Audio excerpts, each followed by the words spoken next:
हम इस प्रश्न से करते हैं कि बिहार में लोकसभा के कितने सदस्य चुने जाते हैं, या यहाँ पर देख लो बिहार में विधानसभा में वर्तमान में कितने सदस्य हैं, या झारखंड बनने के पश्चात बिहार में कितने ज़िले रह गए थे। तो इस तरह के जो टिपिकल क्वेश्चंस होते हैं ना, आम आदमी पार्टी के बारे में पूछा है यहाँ पर। इस तरह के जो पॉलिटी के क्वेश्चंस होते हैं ना, जो बीपीएससी में हर साल ही पूछे जाते हैं। आप किसी भी साल का पेपर उठा लो, 4 से 5 क्वेश्चंस आपको इस चैप्टर से टकराएंगे। तो आप सभी का स्वागत है study for UPSC PCS channel में।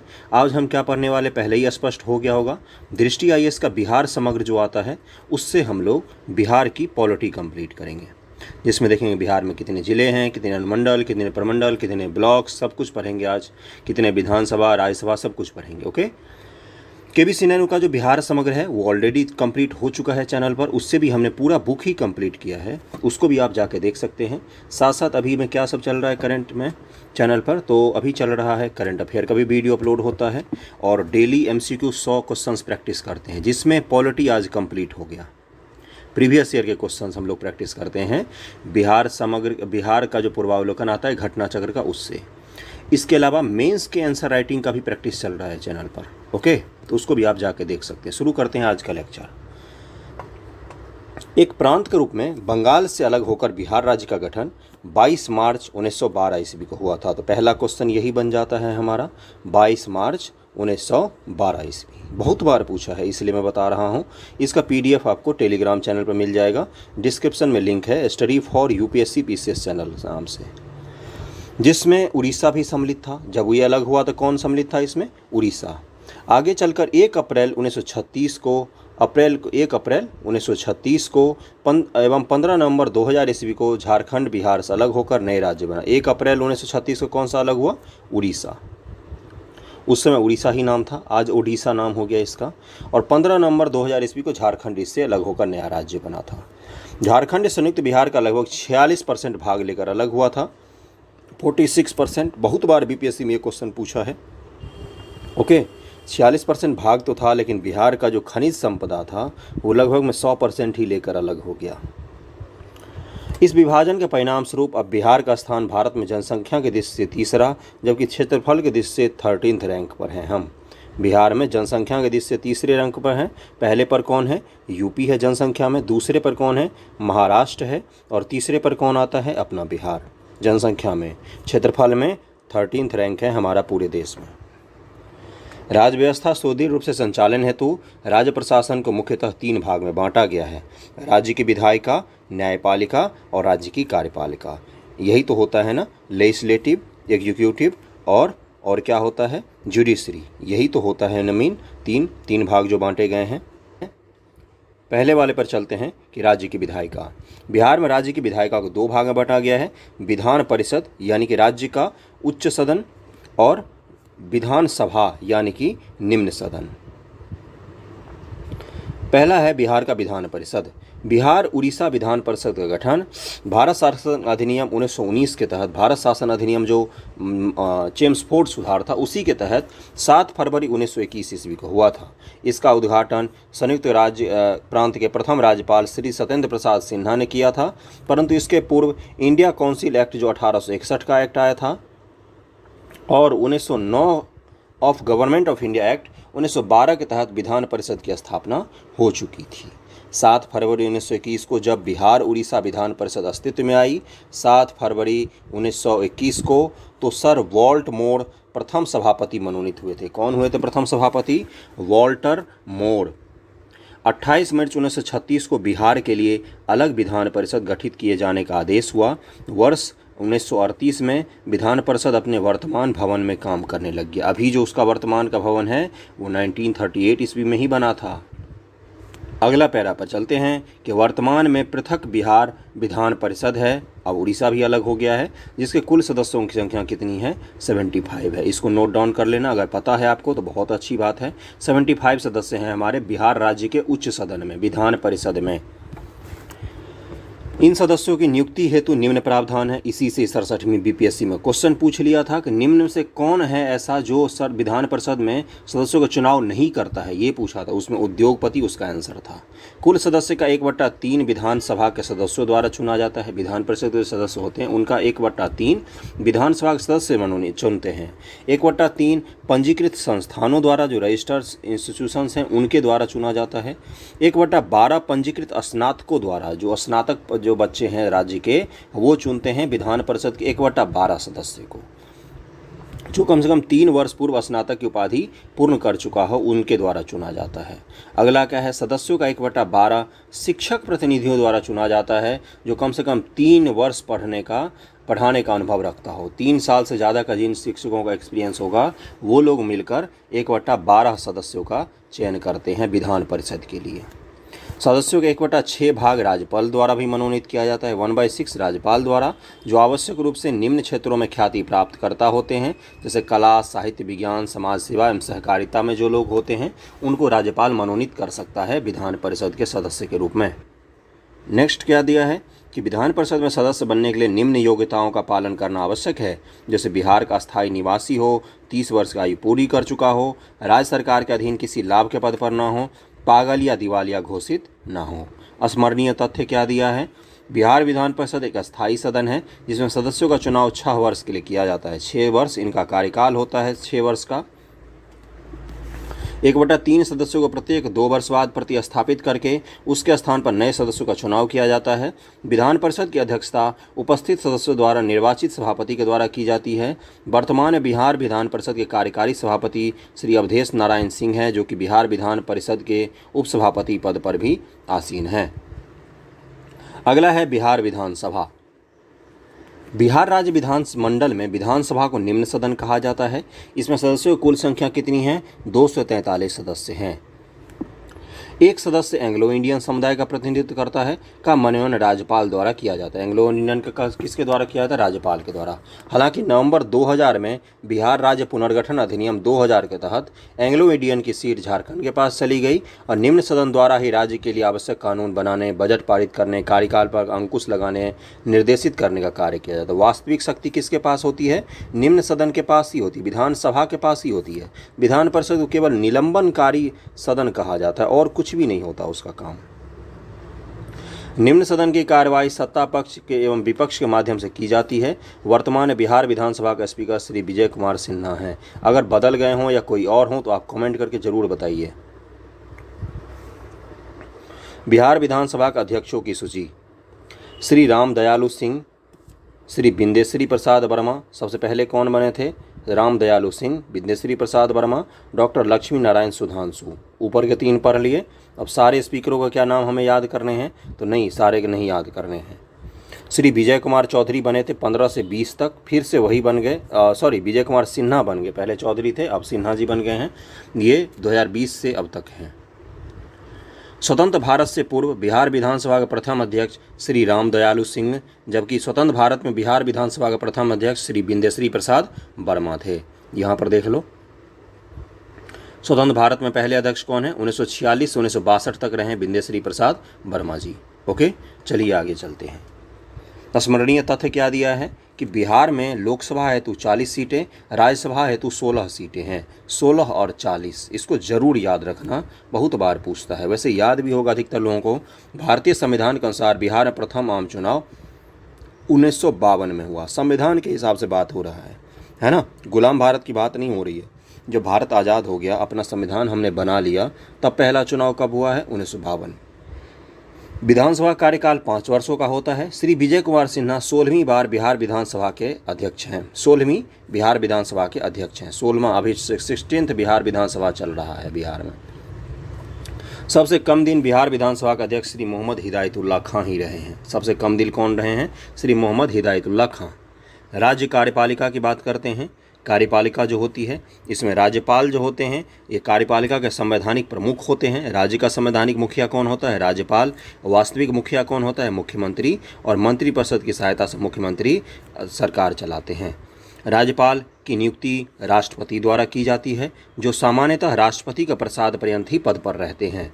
राज्यपाल संवैधानिक प्रमुख होता है और सामान्यतः 5 वर्ष तक पद पर बना रहता है।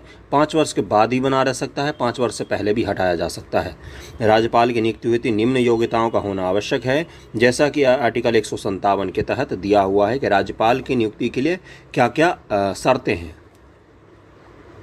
पहला है कि भारत के नागरिक होने के साथ साथ 35 वर्ष की आयु पूरी कर चुका हो, 35 वर्ष की आयु पूरी हो गई हो, पागल और दिवालिया घोषित न हो, राज्य और केंद्र सरकार के अधीन किसी लाभ के पद पर धारित न किया गया हो। समझ रहे हो ना। अगला है राज्यपाल की शक्तियाँ। विधायिका से संबंधित, कार्यपालिका से संबंधित और न्यायपालिका से संबंधित। राज्यपाल की जो शक्तियाँ उसको क्या किस किस में बांटा जाता है? विधायी शक्तियाँ, कार्यपालिका की शक्तियाँ और न्यायिक शक्तियाँ। जब आप मेंस का जो अभी हम प्रैक्टिस कर रहे हैं क्वेश्चन, तो वहाँ पर जब आपको लिखने में दिक्कत आती है तो उसी दिक्कत को यहाँ पर दूर किया जाएगा। ऐसे ही आपको लिखना है। जैसे आपको क्या क्वेश्चन पूछेगा कि राज्यपाल की शक्तियों को लिखिए, तो आपको ऐसे ही बांट के वहाँ पर लिखना है। मेंस में जिन लोगों को लिखने में दिक्कत आती, कलम नहीं चल पाता है आपका, वो उस सेशन को ज़रूर लें। हम लोग रोज़ अभी लेक्चर्स ला रहे हैं, अभी तो 2 लेक्चर ही आए हैं और आगे आएंगे। राज्यपाल की शक्तियाँ। बिहार के संदर्भ में सत्र संचालन की अनुपस्थिति में अनुच्छेद 213 के तहत अध्यादेश जारी करने का अधिकार। मान लो कोई सत्र है जो अभी सत्र नहीं चल रहा है, माने कि विधानसभा में सत्र नहीं चल रहा है और कोई कानून लाना जरूरी है, तो अध्यादेश पारित करने की शक्ति राज्यपाल के पास है। और जब अध्यादेश पारित हो जाएगा तो अगली बार जब सत्र चलेगा तो उस सत्र में उस कानून को दोनों सदनों से पास कर लिया जाएगा। समझ रहे हो ना। ये शक्ति राष्ट्रपति के पास भी होती है। दोनों सदनों के संयुक्त सत्र का संचालन करना। किसी मुद्दे पर अगर विवाद हो गया तो विधान परिषद और विधानसभा दोनों का संयुक्त सदन बुला लिया जाता है और उसका 2/3 के आधार पर बहुमत लेकर उस कानून को पारित कर दिया जाता है। विधानमंडल का सत्रावसान करना, यानी कि सत्र समाप्त हो गया उसकी घोषणा करना। सत्र कैसे समाप्त होता है? जैसे मानसून सत्र की बात हो रही है, मानसून सत्र समाप्त होता है ना। विघटन का मतलब क्या होता है कि विधानसभा ही खत्म हो गया, अब फिर से नया इलेक्शन करवाना पड़ेगा। सत्रावसान का मतलब क्या होता है कि अभी बैठक खत्म हुई है, फिर अगले महीने या 2 महीने बाद, 3 महीने बाद फिर से बैठक हो सकती है। अधिवेशन की अवधि बढ़ाने का भी अधिकार राज्यपाल के पास ही होता है। वीडियो पसंद आ रहा हो, समझ में आ रहा हो तो लाइक जरूर करना वीडियो को। विधानमंडल द्वारा पारित साधारण विधेयक पर अनुमति देना या वापस भेजना अथवा राष्ट्रपति के स्वीकृति हेतु भेजने का भी अधिकार होता है। देखो, राष्ट्रपति के स्वीकृति हेतु भेजने का अधिकार राज्यपाल के पास होता है। मान लो कोई ऐसा विधेयक बना जो राज्यपाल को लग रहा है कि इसको राष्ट्रपति से स्वीकृत करवा लेना चाहिए, तो वो राष्ट्रपति के पास भेज सकता है। विधानमंडल के सदस्यों की योग्यता संबंधी विवाद में अंतिम निर्णय का अधिकार प्राप्त है चुनाव आयोग के परामर्श के आधार पर। जब तक चुनाव आयोग परामर्श नहीं देगा, राज्यपाल इस पर फैसला नहीं ले सकता है। चुनाव आयोग जब उनको बता देगा कि हाँ ये जो सदस्य है इसकी निर्भरता घोषित की जा सकती है, तो राज्यपाल जो है वो उस सदस्य को हटा देगा। कार्यपालिका से संबंधित। कार्यपालिका संबंधित क्या है? एग्जीक्यूटिव शक्तियाँ कौन कौन सी हैं? मुख्यमंत्री तथा मुख्यमंत्री के परामर्श से अन्य मंत्रियों की नियुक्ति कौन करता है? राज्यपाल करता है। राज्य में प्रशासन संबंधी समस्त कार्यवाही एवं निर्णयों का राज्यपाल के नाम से ही होता है। राज्य में कोई भी कार्यवाही होगी, कुछ भी होगा तो राज्यपाल के नाम से ही होता है। विधानसभा में एक सदस्य का मनोनयन एंग्लो इंडियन तथा विधान परिषद के कुल सदस्यों का 1/6 की नियुक्ति राज्यपाल ही करता है, जो अलग अलग क्षेत्र से हो सकते हैं। एंग्लो इंडियन अब बिहार में नहीं है, ये झारखंड में चला गया है। राज्य लोक सेवा आयोग जो होता है, जैसे बीपीएससी होता है, और राज्य का जो चुनाव आयोग होता है उनके अध्यक्ष और संयुक्तों की नियुक्ति कौन करता है? तो राज्यपाल ही करता है। और जो राज्य का महाधिवक्ता होता है उसकी नियुक्ति भी राज्यपाल ही करते हैं। न्यायपालिका से संबंधित किसी व्यक्ति के दंड को कम करना। अब जैसे कोई व्यक्ति है, जैसे मान लो राज्य कानून के तहत आपको दंड दिया गया, तो आप राष्ट्रपति के पास जैसे जाते हैं ना, वैसे ही राज्यपाल के पास भी जाते हैं। तो राज्यपाल दंड को कम कर सकते हैं, क्षमादान कर सकते हैं, समाप्त करने की आदि की शक्ति है। जिला और सत्र न्यायालय के न्यायाधीशों की नियुक्ति और पदोन्नति भी राज्यपाल ही करते हैं। जिला और सत्र न्यायालय के न्यायाधीशों की अनुच्छेद 217(1) के तहत उच्च न्यायालय में न्यायाधीशों की नियुक्ति हेतु राष्ट्रपति को परामर्श भी देते हैं, लेकिन उच्च न्यायालय के न्यायाधीश की नियुक्ति कौन करते हैं? तो प्रेसिडेंट करते हैं। स्वतंत्रता प्राप्ति के बाद बिहार के राज्यपाल कौन कौन रहे हैं? तो जयराम दास दौलत राम रहे हैं 1947-48, इनका नाम जरूर याद रखना। माधव श्री हरि आने रहे हैं 1952 ईस्वी तक 48 से, 2 इनको पढ़ लिया हमने। फेमस पर जैसे डॉक्टर जाकिर हुसैन जो हैं ये 57 से 1962 ईस्वी तक बिहार के राज्यपाल रहे हैं। उसके बाद नीचे आ जाओ, चलते हैं अंत में। इतना सारा नाम हमें नहीं याद रखना है, नहीं पूछता है जनरली अब इन सब के नाम, फिर भी कुछ कुछ ये तो पता ही होने चाहिए, एक आइडिया होने चाहिए। पढ़ लेना, आपको PDF में मिल जाएगा। फागू चौहान है अभी वर्तमान में, तो 2019 से। लालजी टंडन थे उससे पहले 2018-19 में। फिर सत्यपाल मलिक भी थे, और राष्ट्रपति श्री रामनाथ कोविंद भी हैं जो राष्ट्रपति हैं अभी, वो पहले बिहार के राज्यपाल भी रहे हैं। स्मरणीय तथ्य पढ़ लेते हैं। बिहार के प्रथम राज्यपाल जयराम दास दौलतराम थे। बिहार में कार्यवाहक राज्यपाल न्यायमूर्ति उज्ज्वल नारायण सिन्हा, न्यायमूर्ति कृष्ण वल्लभ नारायण सिंह, न्यायमूर्ति दीपक कुमार सेन। देख लो ना, सारे जस्टिस जो हैं वो सारे जज जो हैं वो आके राज्यपाल बने हैं यहाँ पर। RD प्रधान, TB राजेश्वर, न्यायमूर्ति बृजमोहन लाल एवं गोपाल कृष्ण गांधी, केसरी नंदन त्रिपाठी, ये सब कार्यवाहक राज्यपाल रहे हैं। कार्यवाहक की बात हो रही है। भारत शासन अधिनियम 1919 के तहत बिहार के प्रथम गवर्नर सत्येंद्र प्रसाद सिन्हा जी हुए थे। इसको जरूर याद रखना। बिहार में निम्न राज्यपालों के कार्यकाल में राष्ट्रपति शासन लागू हुआ है। किन किन के कार्यकाल में राष्ट्रपति शासन लागू हुआ है? नित्यानंद कानूनगो जी के समय में 2 बार लागू हुआ है। उसके बाद से देवकांत बरुआ जी के समय में लागू हुआ। जगन्नाथ कौशल, डॉक्टर RN किदवई, सुंदर सिंह भंडारी और सरदार बूटा सिंह, इनके समय में बिहार में राष्ट्रपति शासन सब लागू हुआ था। कुछ कुछ लोगों के नाम दिखा देता हूं मैं, जैसे कहाँ गए वो। देवकांत बरुआ ये रहे, इनके समय में ही हुआ था। ये नित्यानंद कानूनगो भी रहे। ओके, सरदार बूटा सिंह इधर आ जाएंगे। ये देखो, सरदार बूटा सिंह 2004 से 2006 के बीच में थे, इस समय भी लगा था। ओके, उसके बाद तो नहीं लगा है बिहार में। सरदार बूटा सिंह के बाद बिहार में राष्ट्रपति शासन अभी तक नहीं लगा है। ओके, चलिए आगे चलते हैं कि बिहार में वर्तमान बिहार के राज्यपाल श्री फागू चौहान हैं। वर्तमान में बिहार सचिवालय के 44 विभाग हैं जो राज्यपाल के अधीन कार्यरत हैं। बिहार के मंत्रिपरिषद, भारतीय संविधान में उल्लिखित आर्टिकल क्या है? 163 में के तहत प्रत्येक राज्य में राज्यपाल की सहायता हेतु एक मंत्रिपरिषद का गठन किया जाता है, जिसका प्रधान मुख्यमंत्री होता है। अतः मुख्यमंत्री राज्य सरकार का वास्तविक प्रमुख होता है। जो वास्तविक कार्यपालिका होती है उसका प्रधान कौन होता है? पूरे देश स्तर पर प्राइम मिनिस्टर होते हैं भारत के, प्रधानमंत्री जी, और राज्य के स्तर पर मुख्यमंत्री होते हैं। वास्तविक प्रधान की बात कर रहा है। और संवैधानिक प्रमुख प्रेसिडेंट होते हैं और राज्यपाल होते हैं, गवर्नर होता है। ओके, मंत्रिपरिषद का गठन आर्टिकल 164 के तहत प्रत्येक राज्य में एक मंत्रिपरिषद का गठन किया जाता है। मंत्रिपरिषद में सामान्यतः 3 प्रकार के मंत्री होते हैं। कौन कौन से मंत्री होते हैं? 3 प्रकार के। मंत्रिमंडल स्तर के मंत्री, राज्य मंत्री स्वतंत्र प्रभाव और उप मंत्री होता है। 91 संशोधन 2003 के तहत प्रत्येक राज्य में मुख्यमंत्री सहित उस राज्य की विधानसभा के कुल सदस्य संख्या का 15% से अधिक मंत्रिपरिषद सदस्यों की संख्या नहीं हो सकती। जैसे 243 बिहार में विधानसभा सदस्यों की संख्या है, इसका 15% निकाल दो, उससे ज़्यादा मंत्रियों की संख्या नहीं हो सकती है। ये बहुत बार BPSC में पूछा है कि राज्यों के लिए किसी भी में 15% से ज़्यादा मंत्रिपरिषद में सदस्यों की संख्या नहीं हो सकती है। और एक चीज़ कब लाया गया था? 91 संशोधन है ये, 2003 ईस्वी में इसको लाया गया था। अटल जी की सरकार थी। अगला है कि मंत्री के रूप में ऐसा सदस्य जो विधानमंडल के किसी भी सदन का सदस्य ना हो, उसे 6 माह के अंदर सदस्यता प्राप्त करना अनिवार्य है। ऐसा नहीं करने पर उसे मंत्री पद से इस्तीफा देना पड़ सकता है। अगर आप दोनों में से किसी भी सदन के सदस्य नहीं हो तो भी आप 6 महीने के लिए आप क्या बन सकते हो? मंत्री बन सकते हो। उसके बाद आप सदस्यता ले लो या आप इस्तीफा दे दो। मंत्रिपरिषद के कार्य: राज्य में व्यवस्था को उत्तम स्वरूप देते हुए विधायिका द्वारा निर्मित कानूनों को लागू करना, राज्य में सभी प्रकार के प्रशासनिक नियुक्तियों में राज्यपाल जी को परामर्श देना, केंद्र राज्य संबंध को यथास्वरूप प्रदान कर उचित मार्ग अपनाना, राज्य का बजट तैयार करना तथा उसका क्रियान्वयन करना, राज्य में टैक्स लगाना, टैक्स में कमी या बढ़ोतरी करना। आपसे जब क्वेश्चन पूछेगा मेंस में मंत्रिपरिषद क्या होती है, इसके कार्यों को बताइए, तो वहाँ पर आपको इन चीज़ों को लिखना पड़ेगा, इसलिए पता होना चाहिए आपको। अब आगे हम चीफ मिनिस्टर पर, मुख्यमंत्री, इनके पढ़ेंगे कार्य वगैरह, इनकी शक्तियां पढ़ेंगे। सामान्यतः राज्य विधानसभा में किसी भी दल के नेता को जिसे स्पष्ट बहुमत प्राप्त हो, राज्यपाल द्वारा मुख्यमंत्री के पद हेतु चयन किया जाता है। जिसको बहुमत प्राप्त हो, यहाँ पर ये बोल रहा है, और बहुमत साबित करने के लिए समय भी दिया जा सकता है। ये राज्यपाल की विवेकाधीन शक्तियाँ होती हैं कि किसको सरकार बनाने के लिए, मान लो त्रिशंकु विधानसभा हो गई है, 3-4 पार्टियाँ जिनको लगभग एक ही जैसी सीटें मिल गई हैं, कम ज़्यादा 2-4, तो ये राज्यपाल के विवेक पर है कि वो किनको सरकार बुलाने के लिए आमंत्रित करता है। समझ रहे हो ना? इसी को लेकर आप देखते हो बार बार पॉलिटिकल क्राइसिस जो होता है, जैसे महाराष्ट्र में होता है या अलग जगहों पर होता है, वो इसी के कारण होता है। लेकिन विशेष परिस्थिति में जब विधानसभा में किसी भी दल को स्पष्ट बहुमत न हो तो राज्यपाल स्वविवेक के आधार पर किसी भी व्यक्ति को मुख्यमंत्री नियुक्त कर सकता है, बशर्ते वह व्यक्ति विधानमंडल के दोनों सदनों से किसी एक का सदस्य होने की योग्यता पूरी करता हो। योग्यता बस उसके पास होनी चाहिए, ऐसा नहीं होना चाहिए कि दोनों में किसी विधानमंडल का सदस्य हो।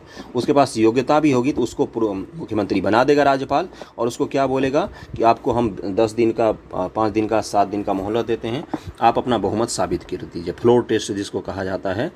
और 6 माह के अंतर्गत दोनों से किसी एक सदन की सदस्यता भी इसको लेनी पड़ेगी, क्योंकि किसी सदन का अगर सदस्य नहीं होगा तो। मुख्यमंत्री की नियुक्ति हेतु योग्यता क्या क्या चाहिए? भारत का नागरिक हो, साथ ही राज्य की मतदाता सूची में नाम दर्ज हो, दिवालिया और पागल ना हो, केंद्र या राज्य सरकार के अधीन लाभ के पद पर ना हो। जितने कैंडिडेट देख रहे हैं सब मुख्यमंत्री बनने की योग्यता तो कम से कम रखते ही हैं। मुख्यमंत्री का कार्यकाल सामान्यतः 5 वर्ष, मृत्यु, त्यागपत्र अथवा विधानसभा भंग होने की परिस्थिति में कोई निश्चित काल नहीं है।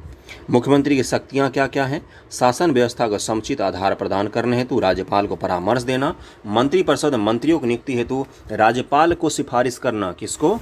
राज्यपाल को सिफारिश करता है मुख्यमंत्री ही। विधानसभा में मंत्रिपरिषद की अध्यक्षता करना, साथ ही मंत्रियों के विभागों में परिवर्तन भी करना मुख्यमंत्री का ही काम होता है। राज्य कार्य हेतु विभिन्न प्रकार के प्रशासनिक नियुक्तियों में राज्यपाल को परामर्श देना। पहले हम वीडियो कंप्लीट करेंगे, इसको पहले पढ़ेंगे और फिर लास्ट में MCQ भी प्रैक्टिस कर। ओके, चलिए आगे चलते हैं। अब ये सारे यहाँ पर क्या दिए हैं? मुख्यमंत्री की पदच्युति दिए।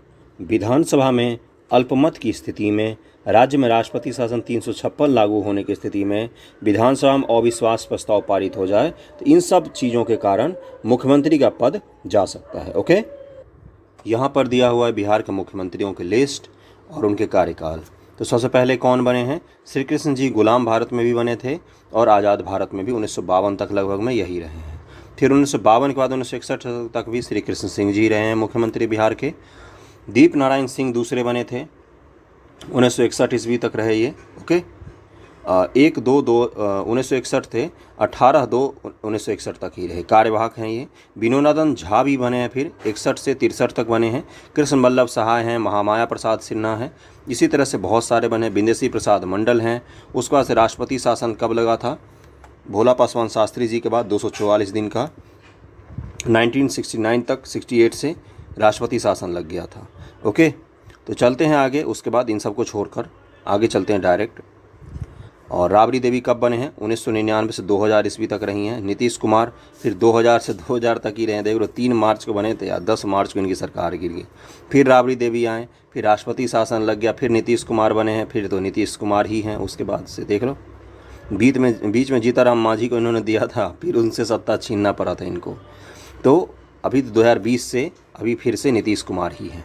सबसे ज़्यादा समय तक रहने का रिकॉर्ड बना लिया है इन्होंने।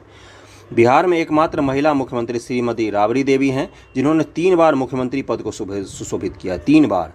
बिहार में अभी तक 8 बार राष्ट्रपति शासन लागू हुआ है, छोटी बात नहीं है ये। निम्नलिखित मुख्यमंत्रियों कार्यकाल के बीच राष्ट्रपति शासन लागू रहा। भोला पासवान शास्त्री 3 बार, श्रीमती राबड़ी देवी के 2 बार, जगन्नाथ मिश्रा, राम सुंदर दास और लालू प्रसाद यादव, इन सब के कार्यकाल में राष्ट्रपति शासन लगा था। नीतीश कुमार ऐसे मुख्यमंत्री हैं जो पहली बार मुख्यमंत्री पद पर मात्र 8 दिन कार्यरत रहे थे, जबकि सतीश प्रसाद सिंह मात्र 4 दिन। नीतीश कुमार 8 दिन, सतीश कुमार प्रसाद 4 दिन, और नीतीश कुमार तो सबसे अधिक दिन तक भी रहे हैं। वर्तमान बिहार के मुख्यमंत्री नीतीश कुमार हैं, जो 7वीं बार एकमात्र मुख्यमंत्री के पद पर आसीन हुए हैं, है ना। एकमात्र मुख्यमंत्री ऐसा जो 7वीं बार मुख्यमंत्री बना है। व्यक्तिगत स्तर पर नीतीश कुमार 24वें मुख्यमंत्री हैं, जबकि मुख्यमंत्री क्रम में इनका क्रम क्या है? 38वां है। व्यक्तिगत स्तर पर तो 24वें ही हैं, क्योंकि एक से कई बार ज़्यादा भी बने हैं ये। ओके, अब चलते हैं राज्य की न्यायपालिका पर। क्या है? उच्च न्यायालय बिहार की न्यायपालिका में, और अधीनस्थ न्यायालय, यही तो होगा ना। हाई कोर्ट जो बिहार में है, और डिस्ट्रिक्ट कोर्ट वगैरह जो है उनकी बात कर रहा है। हाई कोर्ट भारतीय संविधान के अनुसार प्रत्येक राज्य में एक उच्च न्यायालय होगा, जिसका विवरण अनुच्छेद 214 में दिया गया है, परंतु संसद के पास ये अधिकार है कि वो 2 या 2 से अधिक राज्यों के लिए एक उच्च न्यायालय की स्थापना कर सकता है। जैसे हरियाणा और पंजाब के अभी भी एक ही उच्च न्यायालय है। ओके, नॉर्थ ईस्ट में भी बहुत सारे राज्यों को मिलाकर एक न्यायालय बनाया गया है। सामान्यतः उच्च न्यायालय में एक मुख्य न्यायाधीश सहित कुछ अन्य न्यायाधीश भी होते हैं, जिसका विवरण अनुच्छेद 216 में दिया गया है। अगला है, वर्तमान में पटना उच्च न्यायालय में एक मुख्य न्यायाधीश समेत न्यायाधीशों की संख्या कितनी है? 26 है। पटना उच्च न्यायालय की स्थापना 9 फरवरी 1916 ईस्वी को हुई थी। 1916 ये अभी भी पूछा था, इस बार 65वीं या 66वीं बीपीएससी में पूछा है ये, जिसके प्रथम मुख्य न्यायाधीश न्यायमूर्ति सर एडवर्ड माइनर्ड चैम्स थे। पहले मुख्य न्यायाधीश कौन थे पटना हाईकोर्ट के? Edward Maynard Champs. उच्च न्यायालय में न्यायाधीशों की नियुक्ति हेतु योग्यता क्या क्या होता है? भारत का नागरिक हो, किसी राज्य के उच्च न्यायालय में कम से कम 10 वर्ष तक अधिवक्ता रहा हो, वैसा कोई व्यक्ति जो राष्ट्रपति की नज़र में विधि का ज्ञाता हो, साथ ही साथ जो किसी ट्रिब्यूनल या केंद्रीय अथवा राज्य सरकार के अधीन किसी न्यायिक पद पर कम से कम 10 वर्ष का एक्सपीरियंस जरूर हो उसको। सामान्यतः उच्च न्यायालय के न्यायाधीश अपने पद पर 62 वर्ष की उम्र तक बने रहते हैं, परंतु त्यागपत्र, असमर्थता और कदाचार का तय होने पर सुनिश्चित उम्र सीमा से पहले भी उन्हें हटाया जा सकता है। किसके द्वारा? महाभियोग प्रक्रिया के द्वारा। ओके, चलते हैं आगे। उच्च न्यायालय की शक्तियाँ। प्रारंभिक अधिकारिता वाला क्षेत्र, देखो सबका होता है, सारे न्यायालय, उच्च न्यायालय या सुप्रीम कोर्ट, उसका प्रारंभिक अधिकारिता क्षेत्र होता है ना। जैसे इसका क्या है? अनुच्छेद 225 के तहत प्रारंभिक अधिकारिता क्षेत्र है। अब ये आपको मेंस में पूछेगा तो आपको लिखना पड़ेगा। उच्च न्यायालय की शक्तियाँ में पहला प्रारंभिक अधिकारिता वाला क्षेत्र, इसलिए ध्यान से पढ़ना, समझने की कोशिश करना। 25 के तहत किसी व्यक्ति के व्यक्तिगत अथवा सार्वजनिक मौलिक अधिकारों के संरक्षणकर्ता के रूप में। मौलिक अधिकारों का संरक्षण कौन करता है? हाई कोर्ट करता है और सुप्रीम कोर्ट करता है। आर्टिकल 226 और 225 इन दोनों के तहत, जिसके लिए 5 प्रकार की रिटें जारी की जा सकती हैं: बंदी प्रत्यक्षीकरण, उत्प्रेषण, अधिकार परीक्षा, परमादेश और प्रतिषेध। आर्टिकल 32 जो है वो इन्हीं रिटों के बारे में बताता है हमें।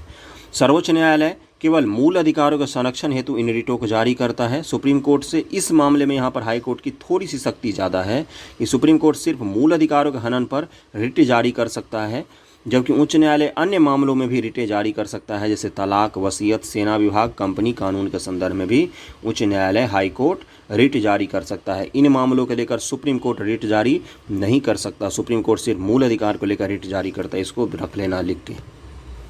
न्यायिक पुनरावलोकन की शक्ति। अगर कोई कानून जो चाहे विधानमंडल द्वारा निर्मित हो या संसद द्वारा निर्मित हो संविधान का उल्लंघन करता है तो हाई कोर्ट उसको असंवैधानिक घोषित करता है। केंद्र सरकार ने भी कोई कानून बनाया, अगर वो मूल अधिकार का निलंबन करता है तो वो हाई कोर्ट भी, कोई भी देश का हाई कोर्ट उसको बोलेगा कि ये एक अवैध है। संविधान में दर्ज नियमों उपनियमों के विरुद्ध हो, संविधान के भाग 3 में उल्लिखित मौलिक अधिकार का उल्लंघन करता हो, या प्राधिकरण द्वारा अधिसूचित नियमों को उसके कार्यक्षेत्र से बाहर का हो। समझ रहे हो ना? तो इस मामलों को लेकर ये पुनरावलोकन करके उसको अवैध घोषित कर सकता है। अपील सुनने का अधिकार। आपराधिक मामलों के संदर्भ में पढ़ते हैं पहले। अगर किसी सत्र न्यायालय द्वारा, जो डिस्ट्रिक्ट कोर्ट होते हैं, कि किसी व्यक्ति को कम से कम 1 साल से अधिक की सज़ा हुई हो तो उच्च न्यायालय में अपील की जा सकती है। कम से कम 1 वर्ष की सज़ा से ज़्यादा होगा तभी आप हाई कोर्ट में जा सकते हैं। साथ ही मृत्युदंड की पुष्टि भी उच्च न्यायालय के द्वारा की जाती है। दीवानी मामलों के संदर्भ में, अगर ये मामले मतलब पैसा कौड़ी ज़मीन से इनसे संबंधित है तो उसके संदर्भ में अधीन न्यायालयों को निर्णय और आदेशों को प्रथम अपील के लिए उच्च न्यायालय में ले जाया जा सकता है, अगर दिया गया निर्णय निर्धारित सीमा से अधिक हो। इसके अलावा प्रशासनिक एवं अन्य प्रकार के अधिनियमों द्वारा जो फैसले के विरुद्ध भी हाई कोर्ट में जाया जा सकता है। जो ट्रिब्यूनल्स होते हैं, जैसे एडमिनिस्ट्रेटिव ट्रिब्यूनल्स हैं, इन सब के विरुद्ध भी आप जा सकते हैं। कहाँ पर? डायरेक्ट हाई कोर्ट में। लेकिन NGT जो है, नेशनल ग्रीन ट्रिब्यूनल, इसने कुछ फैसला जारी किया तो इसको लेकर आप सिर्फ और सिर्फ सुप्रीम कोर्ट ऑफ इंडिया में ही जा सकते हैं। अपील उच्च न्यायालय में की जा सकती है। साथ ही साथ वर्ष 1997 में उच्चतम न्यायालय के निर्णय के फलस्वरूप ग्राम पंचायत के किसी फैसले के विरुद्ध भी उच्च न्यायालय में सीधे आप जा सकते हैं। ग्राम पंचायत ने कोई फैसला दिया, उसके बाद भी आप सीधे हाई कोर्ट में जा सकते हैं। अभिलेख न्यायालय के रूप में। अभिलेख का मतलब होता है अपने फैसले को सुरक्षित रखना, और उसकी आलोचना करोगे आप तो आपको जेल भेज सकता है।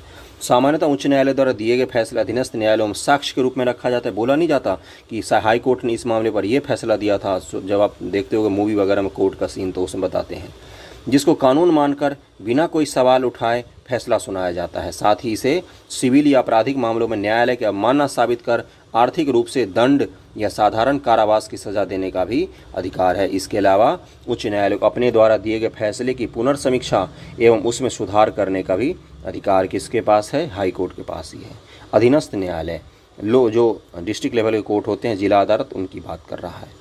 बिहार की राज्य न्यायपालिका में उच्च न्यायालय के अधीन कई प्रकार के न्यायालय हैं। जिला न्यायालय, अतिरिक्त जिला न्यायालय, उसके अलावा मुंसिफ मजिस्ट्रेट अदालत, रेलवे के लिए विशेष व्यक्ति मजिस्ट्रेट की अदालत इत्यादि को अधीनस्थ न्यायालय कहा जाता है।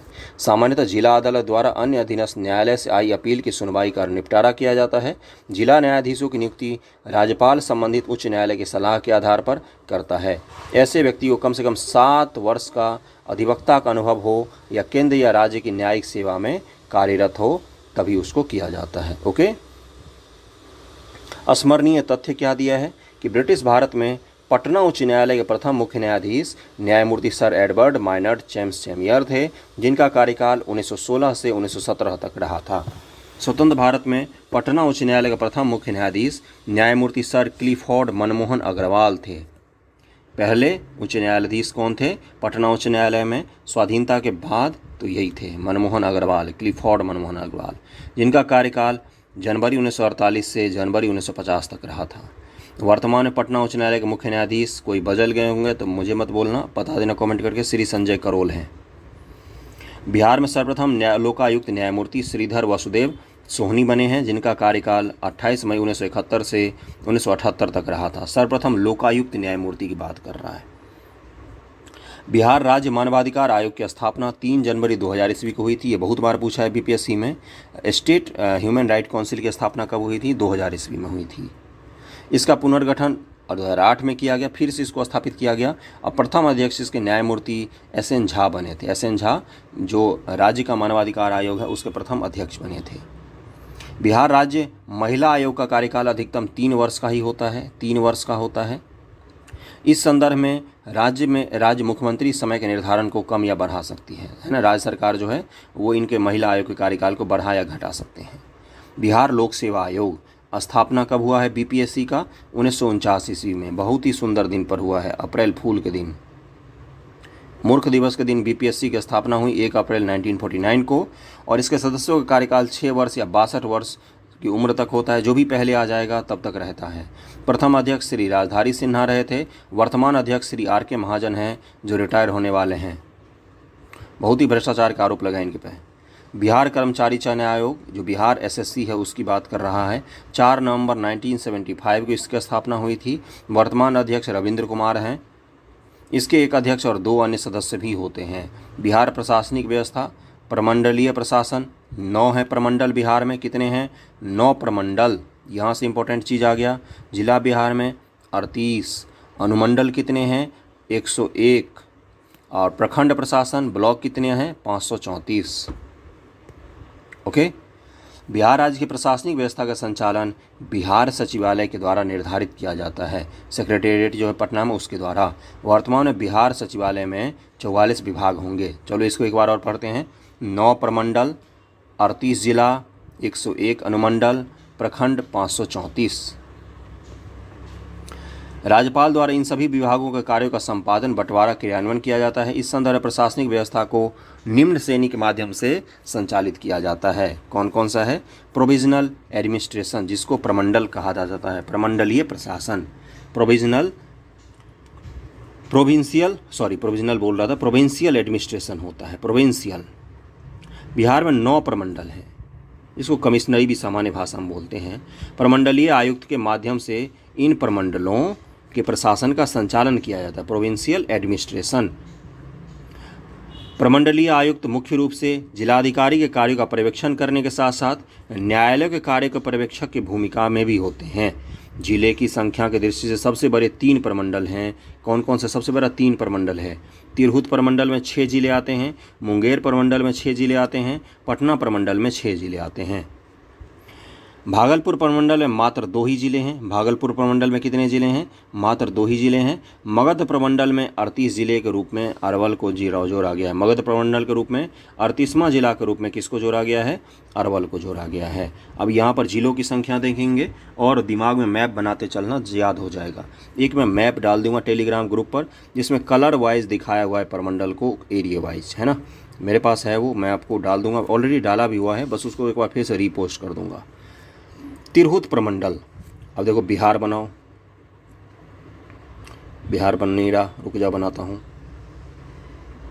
ये रहा बिहार, जो सही से बनाता हूँ। ये रहा अपना बिहार, ये बीच से गंगा जी बह रही हैं, गंगा जी बह गई। अब क्या करेंगे हम लोग? तिरहुत प्रमंडल में बनाएंगे। पूर्वी चंपारण, पश्चिमी चंपारण, मुजफ्फरपुर, सीतामढ़ी यहाँ पर, शिवहर यहाँ बीच में, वैशाली यहाँ पर।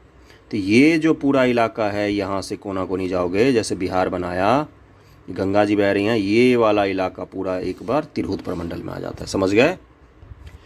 पटना प्रमंडल, बक्सर, कैमूर, भोजपुर, पटना, नालंदा और रोहतास, ये सभी पटना प्रमंडल में आते हैं। पटना प्रमंडल में कितने ज़िले? 6 ज़िले हैं। तिरहुत में 6 ज़िले, मुंगेर में 6 ज़िले। मुंगेर प्रमंडल में शेखपुरा, बेगूसराय, खगड़िया, मुंगेर, जमुई और लखीसराय आते हैं। मगध प्रमंडल में गया आता है, जहानाबाद, अरवल, नालंदा और औरंगाबाद जिला आता है मगध प्रमंडल में। सारण प्रमंडल में सिवान, गोपालगंज और सारण जिला आता है। दरभंगा प्रमंडल में समस्तीपुर, मधुबनी और दरभंगा 3 ही जिले आते हैं। मुजफ्फरपुर किस में आता है? तो तिरहुत प्रमंडल में आता है। पूर्णिया प्रमंडल में कौन कौन आएंगे? कटिहार, किशनगंज, अररिया और पूर्णिया। कोसी प्रमंडल में मधेपुरा, सुपौल और सहरसा। भागलपुर प्रमंडल में बांका और भागलपुर 2 ही जिले आते हैं। तो बिहार का मैप वाइज कलरफुल प्रमंडल वाला है, वह मिल जाएगा आपको टेलीग्राम चैनल पर, उसको देख लेना। और देखो पता है क्या पूछा बीपीएससी ने 66वीं में, कि किस प्रमंडल से होकर कौन सी नदी बहती है या नहीं बहती है। समझ रहे हो ना? ये टफ क्वेश्चन है, आपको पूरे ज्योग्राफी और पॉलिटी दिमाग में होना चाहिए, तभी उसको आप सॉल्व कर सकते हैं। जिला प्रशासन, बिहार में 38 जिले हैं। जिलों की दृष्टि से उत्तर प्रदेश और मध्य प्रदेश के बाद बिहार का स्थान आता है भारत में तीसरा है। उत्तर प्रदेश में 80 जिले हैं। अगला है जिले का प्रशासन जिलाधिकारियों द्वारा संचालित किया जाता है। अनुमंडलीय प्रशासन, सब डिविजनल एडमिनिस्ट्रेशन जो होता है, जिसको जहाँ पर एसडीएम वगैरह बैठते हैं, पहले तो आईएएस पास करके ही जाते हैं वहाँ पर। जो वर्तमान बिहार में अनुमंडलों की संख्या 101 है। बिहार में कितने हैं सब डिवीज़न? 101 सब डिवीज़न हैं। अनुमंडल का कार्य संचालन अनुमंडल पदाधिकारी सब डिविजनल एसडीएम के द्वारा किया जाता है, जैसे कि अनुमंडल के क्षेत्रागत कानून व्यवस्था बनाए रखना, पुलिस पर नियंत्रण के साथ साथ अनुमंडल में आने वाली केंद्र राज्य जिलों से आने वाले विशेष व्यक्तियों की सुरक्षा का प्रबंधन भी एसडीएम के द्वारा ही किया जाता है। पूर्वी चंपारण और पटना जिले अनुमंडल की संख्या की दृष्टि से सबसे बड़े हैं। कौन कौन से? पूर्वी चंपारण और पटना, जिनमें 6 अनुमंडल हैं, 6 सब डिवीज़न हैं इन जिलों में। इतने बड़े बड़े जिले हैं ये, है ना। जबकि क्षेत्रफल की दृष्टि से गया, फिर पटना, दरभंगा और समस्तीपुर से बड़ा है। क्षेत्रफल की दृष्टि से गया जिला पटना, दरभंगा और समस्तीपुर से बड़ा है ना। आगे चलते हैं। यहाँ पर क्या दिया है? अनुमंडलों की संख्या दिया है और नाम दिया है हर एक जिला में। पश्चिमी चंपारण में बेतिया, बघिया, नरकटियागंज ये सब हैं। पूर्वी चंपारण में अररेजा, पकड़ी दयाल, सिकरहना, रक्सौल, मोतिहारी सदर और चकिया है ना। तो ये सारे दिए हुए हैं अनुमंडल। आगे चलते हैं। दरभंगा में क्या दिया है? दरभंगा, बेनीपुर, बिरौल और दरभंगा सदर। दरभंगा सदर यहीं पर मैं रहता हूँ। अगला है मधुबनी, इसमें जयनगर, मधुबनी सदर, बेनीपट्टी, झंझारपुर, फूलपरास दिया है। इसी तरह सबके अनुमंडल दिए। क्या हमें याद करना है? नहीं याद करना है, बिल्कुल नहीं याद करना है। 101 सब डिवीज़न है बिहार में, कैसे याद करोगे? ओके, चलते हैं आगे। चौथा क्या है? Block administration. बिहार में अब ब्लॉक एडमिनिस्ट्रेशन मतलब कि ब्लॉक कितने हैं बिहार में, ब्लॉक्स जो हैं अलग अलग, उनकी बात कर रहे हैं। कितने बिहार हैं? बिहार में ब्लॉक्स हैं तो 534 प्रखंड है, जहाँ पर बीडीओ साहब बैठते हैं, है ना। प्रखंड विकास पदाधिकारी के माध्यम से प्रखंड का कार्य संचालित होता है, जिसमें अंचलाधिकारी का कार्य महत्वपूर्ण भूमिका वाला होता है। इसके अतिरिक्त प्रखंड कृषि पदाधिकारी, पशुपालन, आपूर्ति पदाधिकारी आदि शामिल होते हैं। समझ रहे हैं? 534 प्रखंड है बिहार में। अब परीक्षोपयोगी महत्वपूर्ण तथ्य थोड़ा सा एक नज़र मार लेते हैं, फिर चलेंगे क्वेश्चंस पर। इसमें वैसी ही चीज़ें होती हैं जो एग्जाम में पूछे गए हैं या पूछे जाने की प्रबल संभावना होती है। ओके, इसको ध्यान से पढ़ना। अरवल जिला जो है का गठन अगस्त 2001 में मगध प्रमंडल के अंतर्गत किया गया था। इसको पूछा है बीपीएससी ने, इसलिए याद रखना। 1 अप्रैल 1936 को उड़ीसा बिहार से अलग हो गया। बिहार में प्रथम कांग्रेसी मंत्रिमंडल 1937 बना, जिसमें श्री कृष्ण सिंह प्रधानमंत्री, उस समय प्रधानमंत्री कहलाता था। गुलाम भारत में किसी राज्य का जो चीफ होता था उसको प्रधानमंत्री ही कहते थे। अनुग्रह नारायण सिन्हा उप प्रधानमंत्री बने थे, उस समय मुख्यमंत्री को प्रधानमंत्री कहा जाता था। आज़ादी के बाद वर्ष 1947 में बने मंत्रिमंडल के मुखिया श्री कृष्ण सिंह थे। अनुग्रह नारायण सिन्हा को वित्त मंत्री बनाया गया था। श्री कृष्ण सिंह को बिहार केसरी के नाम से भी जाना जाता है, ये पूछ चुका है। बिहार का स्थान भारत में जनसंख्या की दृष्टि से तीसरा और क्षेत्रफल की दृष्टि से 13वां है। बिहार विधानसभा में कुल सदस्यों की संख्या 75 है। विधानसभा में कितना है? 243।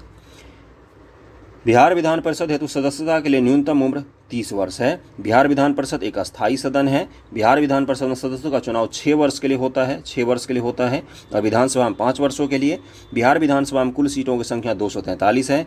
बिहार में लोकसभा की सीटें कितनी हैं? 40 हैं। राज्यसभा के लिए 16 सीटें हैं। बिहार विधानसभा का कार्यकाल 5 वर्ष का होता है। कितने वर्ष का होता है बिहार विधानसभा कार्यकाल? 5 वर्ष का होता है। किसी भी देश का तो वही होता है। भारतीय संविधान के अनुसार बिहार में प्रथम आम चुनाव 1952 में हुए थे, ये पूछा है बीपीएससी ने। बिहार के प्रथम राज्यपाल जयराम दास दौलतराम थे। राज्यपाल हेतु न्यूनतम उम्र कितनी होती है? 35 वर्ष होती है। वर्तमान में बिहार के राज्यपाल फागू चौहान हैं। मंत्रिपरिषद मुख्यमंत्री सहित अन्य मंत्रियों की संख्या विधानसभा के कुल सदस्यों का 15% से अधिक नहीं हो सकता। 15% से अधिक नहीं हो सकता है। ये कब आया था? 2003 में आया था, 91st संशोधन के द्वारा। बिहार के प्रथम मुख्यमंत्री श्री कृष्ण सिंह जी थे। पटना उच्च न्यायालय की स्थापना 9 फरवरी 1916 ईस्वी को हुआ है। ये बीपीएससी ने अभी पूछा था। इसके प्रथम मुख्य न्यायाधीश सर एडवर्ड माइनर्ड चैम्स चामियार थे। पटना उच्च न्यायालय में वर्तमान में एक मुख्य न्यायाधीश न्यायमूर्ति श्री संजय करोल हैं। न्यायाधीशों की कुल संख्या 26 है। बिहार लोक सेवा आयोग की स्थापना 1 अप्रैल 1949 को हुई थी। बिहार लोक सेवा आयोग के प्रथम अध्यक्ष वर्तमान अध्यक्ष आर.के. महाजन हैं, जबकि प्रथम अध्यक्ष राजधारी सिन्हा जी थे। बिहार में 38 जिले हैं, 9 प्रमंडल हैं, 38 जिले, 9 कमिश्नरी, 101 सब डिवीजन हैं, 534 ब्लॉक्स हैं। बिहार से पृथक होकर झारखंड राज्य का निर्माण 15 नवंबर 2000 ईस्वी को हुआ था। बिहार के कर्मचारी आयोग जो बिहार एसएससी है, बिहार एसएससी, उसकी स्थापना हुई थी 4 नवंबर 1975 को। अब चलते हैं अभ्यास क्वेश्चनों पर। जितने क्वेश्चन हैं उन सबको प्रैक्टिस करेंगे हम लोग। ओके, पहला क्वेश्चन क्या दिया है कि विधि का नियम या कानून का अधिराज्य का मतलब क्या है? इसका क्या आंसर हो जाएगा? इसका मतलब है सभी के लिए एक कानून और सभी के लिए एक न्यायतंत्र। पहला का ए हो जाएगा। 66वीं बीपीएससी क्वेश्चन है। दूसरा है कि भारत के संविधान का कौन सा अनुच्छेद भारतीय निर्वाचन आयोग की स्थापना से संबंधित है? आर्टिकल 324 किससे है? तो इलेक्शन कमीशन ऑफ इंडिया से संबंधित है, ईसीआई से संबंधित है। आर्टिकल 148 किससे संबंधित है? कैग से संबंधित है। अगला है कि निम्नलिखित भारतीय राज्यों में से किसकी राज्य विधानसभा में सदस्यों की संख्या अधिक है? तीसरा क्वेश्चन का क्या आंसर हो जाएगा? इसका हो जाएगा बी, हिमाचल प्रदेश। हिमाचल प्रदेश में 68 सदस्य हैं विधानसभा के लिए। ओके, पॉलिटी का एमसीक्यू प्रीवियस ईयर का हमने सारा प्रैक्टिस कर लिया है। प्रीवियस ईयर के बीपीएससी में जितने आज तक क्वेश्चन पूछे हैं, करीब में 200 से 202, 3, 4 के क्वेश्चन हैं करीब में, हमने उसको प्रैक्टिस कर लिया है। उसको जाके जरूर देख लेना एक बार। भारत में वरीयता क्रम में निम्नलिखित में कौन पहले आता है? इसका आंसर क्या हो जाएगा? इसका आंसर ई हो जाएगा, क्योंकि यूपीएससी का अध्यक्ष और चीफ इलेक्शन कमिश्नर और कैग तीनों एक ही श्रेणी में आते हैं। पांचवा क्वेश्चन है, पांचवा कि सरकार के संसदीय व्यवस्था के विषय में निम्नलिखित में से कौन सा वक्तव्य सही है? इसमें क्या है कि विधायिका न्यायपालिका के प्रति जवाबदेह है, विधायिका न्यायपालिका नहीं, विधायिका कार्यपालिका के प्रति जवाबदेह है नहीं, विधायिका कार्यपालिका दोनों स्वतंत्र हैं, बिल्कुल नहीं, विधायिका और कार्यपालिका का इंटीग्रेशन है भारत में। राष्ट्रपति न्यायपालिका के प्रति जवाबदेह है, तो इसका आंसर ई हो जाएगा। इनमें से कोई सा भी सही नहीं है। निम्नलिखित में कौन भूमि रिकॉर्ड अधिकारी होता है? तो छठा क्या आंसर हो जाएगा? इसका आंसर हो जाएगा ए, पटवारी। 7 है, निम्नलिखित विशेषताओं में से केंद्रीय शासन व्यवस्था के लिए कौन सा सही नहीं है? ये पूछा है आपसे, तो 7 का क्या आंसर हो जाएगा? सी, बड़े देशों के लिए आदर्श के रूप में केंद्रीय शासन प्रणाली नहीं होता है। समझ रहे हो ना? ये चीज़ गलत दिया है इसमें। केंद्रीय शासन प्रणाली जो बड़े देश होते हैं, जिनकी साइज बहुत बड़ी है, उनके लिए आदर्श प्रणाली होता है ना? तो सही नहीं की पूछा है, तो यहाँ पर ये हो जाएगा। आम आदमी पार्टी है, आम आदमी पार्टी का क्या हो जाएगा? 8 का आंसर। 8 का आंसर हो जाएगा आम आदमी पार्टी राज्य पार्टी भी है, एक पंजीकृत पार्टी भी है और क्षेत्रीय पार्टी भी है, तो इसका आंसर ई हो जाएगा। 9वां क्वेश्चन है, निम्नलिखित संवैधानिक उपचारों से किसे पोस्टमार्टम कहा जाता है? तो 9 का क्या आंसर हो जाएगा? उत्प्रेषण को, क्योंकि जब काम घटित हो जाता है उसके बाद उत्प्रेषण रिट जारी होता है। 10 नंबर क्वेश्चन पे चलते हैं। भारत में मतदान के लिए प्रयोग की जाने वाली मशीन वीवीपैट जब इंट्रोड्यूस हुआ था उसी समय, ये 2019 में क्वेश्चन पूछा था आपसे, है ना, 65वीं बीपीएससी में। तो 10 का क्या आंसर हो जाएगा? 10 का आंसर हो जाएगा, ये किस प्रकार की है, क्या संस्करण है इसका मतलब, तो क्या हो जाएगा इसका आंसर? 10 का दिया है आंसर सी, यानी कि M3 था, वीवीपैट M3 संस्करण था इसका। इनमें से किसने बिहार में पहले कांग्रेस मंत्रिसभा का नेतृत्व किया था? तो 11 का क्या आंसर होने वाला है? इसका आंसर हो जाएगा डी, श्री कृष्ण सिंह जी द्वारा नेतृत्व किया गया था। बिहार में लोकसभा कितने सदस्य चुने जाते हैं? तो 12 का क्या आंसर हो जाएगा? इसका आंसर हो जाएगा डी, 40 सदस्य चुने जाते हैं। झारखंड बिहार से कब पृथक हुआ था? तो 13 का क्या आंसर हो जाएगा? नवंबर में हुआ था ना, 15 नवंबर 2000 ईस्वी को। बिहार विधानसभा में वर्तमान में कितने सदस्य हैं? तो 243 सदस्य हैं, 14 का बी हो जाएगा आंसर। 15 नंबर है, झारखंड बनने के पश्चात बिहार में लगभग कितने जिले रह गए? तो 15 का क्या आंसर हो जाएगा? 38 जिले रह गए हैं। 38वां जिला कौन सा है? अरवल। निम्नलिखित में कौन बिहार के राज्यसभा के लिए चुने गए इनमें से, ये पूछा है आपसे। सुनील दत्त, राबड़ी देवी, साहिब सिंह वर्मा। तो 16 का क्या आंसर हो जाएगा? इसका आंसर हो जाएगा डी, इनमें से कोई सा भी नहीं। ये उस समय पूछा होगा 45वीं बीपीएससी जब हुआ होगा। हाल ही में बिहार से कौन सा एक नया राज्य बना था? तो झारखंड बना था, 17 का सी हो जाएगा। पुराने बिहार का कितना प्रतिशत जमीन लेकर झारखंड राज्य बना था? तो हमने अभी पढ़ा था, तो कितना था? तो 18 का क्या आंसर हो जाएगा? बी हो जाएगा, 45.85% जमीन लेकर झारखंड राज्य बना था। बिहार में निम्न जिलों में सबसे बड़ा जिला कौन सा है? तो 19 का क्या आंसर हो जाएगा? इसका आंसर हो जाएगा बी, गया जिला है। 20 नंबर है कि जातिवाद पर आधारित आतंकवादी सेना की राजनीति निम्नलिखित में से किस राज्य में हुआ था? तो ये बिहार में ही हुआ था। सूल सेना, रणवीर सेना, इन सब का नाम सुना होगा आपने, ब्रह्मेश्वर मुखिया वगैरह सबका। तो बिहार कर्मचारी चयन आयोग की स्थापना कब की गई थी? तो 21 का क्या आंसर हो जाएगा? इसका आंसर हो जाएगा बी, नवंबर 1975 में। बिहार एसएससी की बात कर रहा है। पटना उच्च न्यायालय की स्थापना कब हुई थी? 1916 ईस्वी में। ये अभी क्वेश्चन पूछा था। भारत की स्वतंत्रता के बाद बिहार के पहले राज्यपाल कौन बने थे? तो 23 का आंसर क्या हो जाएगा? डी, जयराम दास दौलतराम। बिहार का मुख्यमंत्री निम्नलिखित में कौन सा नहीं रहा है एक भी बार? नीतीश कुमार, रामविलास पासवान। तो रामविलास पासवान कभी भी मुख्यमंत्री बिहार के नहीं बने हैं। 24 का क्या आंसर हो जाएगा? इसका सी हो जाएगा। बिहार से उड़ीसा कब हुआ अलग? तो 25 का क्या आंसर हो जाएगा? 1 अप्रैल 1936 को अलग हुआ था। बिहार में विधान परिषद और विधानसभा कितनी सीटें हैं? तो 26 का क्या आंसर हो जाएगा? इसका आंसर हो जाएगा सी, 75 सीटें विधान परिषद की हैं और 243 सीटें विधानसभा की हैं। बिहार में प्रमंडल और अनुमंडलों की संख्या कितनी कितनी है, ये पूछा है आपसे। तो 27 का क्या आंसर हो जाएगा? इसका आंसर हो जाएगा डी, इनमें से कोई नहीं। 9 हैं और 101 है। ओके। बिहार लोक सेवा आयोग के प्रथम अध्यक्ष कौन थे? अभी कुछ देर पहले हमने देखा था, उनका नाम बताइए। तो 28 का क्या आंसर हो जाएगा? इसका आंसर हो जाएगा राजधारी सिन्हा जी पहले अध्यक्ष थे बीपीएससी के। इसकी स्थापना कब हुई थी? 1 अप्रैल 1949 को, बीपीएससी का, अप्रैल फूल के दिन। बिहार का स्थान भारत में जनसंख्या और क्षेत्रफल की दृष्टि से क्या है? तो बताइए क्या है? बिहार का जनसंख्या की दृष्टि से तीसरा है और क्षेत्रफल की दृष्टि से 13वां है। 30 नंबर क्वेश्चन है कि बिहार में सबसे अधिक और सबसे कम लिंगानुपात वाले जिले कौन सा है? तो बताओ, सबसे अधिक और सबसे कम लिंगानुपात। सबसे अधिक कहाँ पर है? गोपालगंज में है, 1013 है शायद, है ना, और सबसे कम मुंगेर में है सबसे खराब। तो 30 का क्या आंसर हो जाएगा? 30 का आंसर ए हो जाएगा।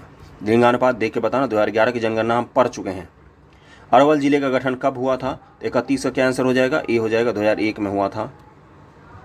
किस प्रमंडल में आता है? तो मगध प्रमंडल में आता है।